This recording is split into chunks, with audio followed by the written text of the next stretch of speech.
Terima kasih pemirsa, Anda kembali menyaksikan Kominfo Newsroom. Pemirsa, Menteri Pariwisata dan Ekonomi Kreatif berharap penerapan visa saat kunjungan khusus pintu masuk imigrasi di Provinsi Kepulauan Riau dapat diberlakukan mulai Juli 2024. Skema ini diberlakukan dengan dua jenis durasi, yakni 30 hari dan 7 hari, dengan dikenakan tarif mulai 100 hingga 500 ribu rupiah.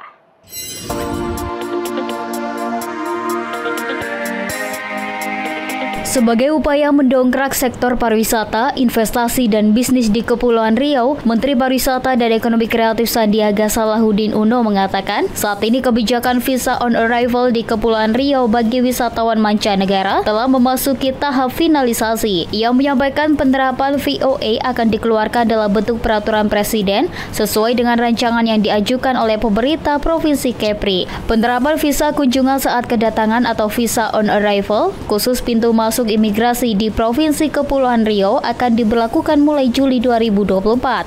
Sandiaga menyebut bahwa regulasi itu ditujukan untuk ekspatriat yang tinggal di Singapura. Adapun skema visa on arrival diberlakukan selama 30 hari dengan biaya Rp500.000. Sementara visa jangka pendek selama 7 hari dengan biaya Rp100.000. Nah, sudah disirkular ke para menteri. Jadi nanti setelah diparaf oleh para menteri, dan itu 2 minggu lalu sudah saya paraf. Ini biasanya prosesnya nggak terlalu cepat.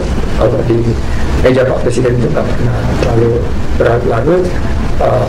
Nanti hari Senin depan saya akan berhubungan dengan pihak ke istana untuk memastikan. Kita beralih ke informasi lainnya pemirsa, Kementerian Perdagangan tengah menyiapkan aturan bea masuk bagi produk impor. Aturan ini untuk mengendalikan produk-produk impor di pasar domestik. Kementerian Perdagangan tengah menyiapkan aturan bea masuk bagi produk impor. Hal itu guna mengendalikan produk-produk impor yang masuk ke Indonesia dan menekan masuknya barang impor di pasar domestik yang lambat laun akan mematikan sektor UMKM dalam negeri. Menteri Perdagangan Zulkifli Hasan akan mengenakan bea masuk produk impor bervariatif mulai dari 100 hingga 200%. Bea masuk tersebut akan dikenakan pada produk-produk seperti alas kaki, kosmetik, pakaian jadi, tekstil, hingga keramik. Langkah ini dilakukan untuk merespon kondisi saat ini di mana banyak barang jadi yang membanjiri pasar tanah air. Terlebih pasca diberlakukannya Permendak Nomor 8 Tahun 2024 tentang kebijakan dan pengaturan impor. Asosiasi Pengusaha Industri banyak yang protes meminta perubahan atas aturan tersebut. Kemungkinan rata-rata di atas 100%. Ya, karena kita kalau dibanjiri begini tentu kita kan bisa collab industri UMKM kita ya. Kalau untuk TPT semua Pak? TPT kena biaya masuk semua Pak? Semua.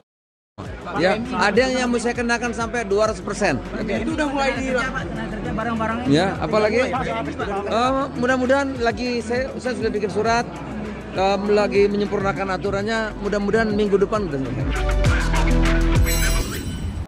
Menteri Koordinator Bidang Politik, Hukum, dan Keamanan Hadi Cahyanto mengatakan layanan publik akan segera kembali normal Juli 2024 usai diserang ransomware. Pemulihan PDNS 2 mengikuti instruksi Presiden Joko Widodo yang meminta gerak cepat kementerian terkait pemulihan layanan publik.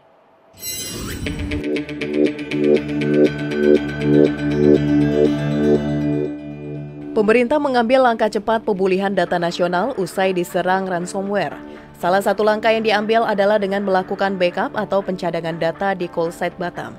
Call site Batam akan dirubah menjadi hot site khusus untuk pelayanan yang bersifat strategis. Call site Batam memiliki DRC atau Disaster Recovery Center yang memiliki interactive service yang menjadi akan adanya pemulihan data bila terdapat gangguan serangan siber. Dalam konpresnya, Menko Polhukam menginstruksikan setiap kementerian atau lembaga wajib memiliki backup atau pencadangan data. Tidak hanya itu, Menko Polhukam juga menyebut pemerintah akan menyiapkan data cadangan yang dibuat sesuai klasifikasi sehingga tidak memberatkan data di PDN.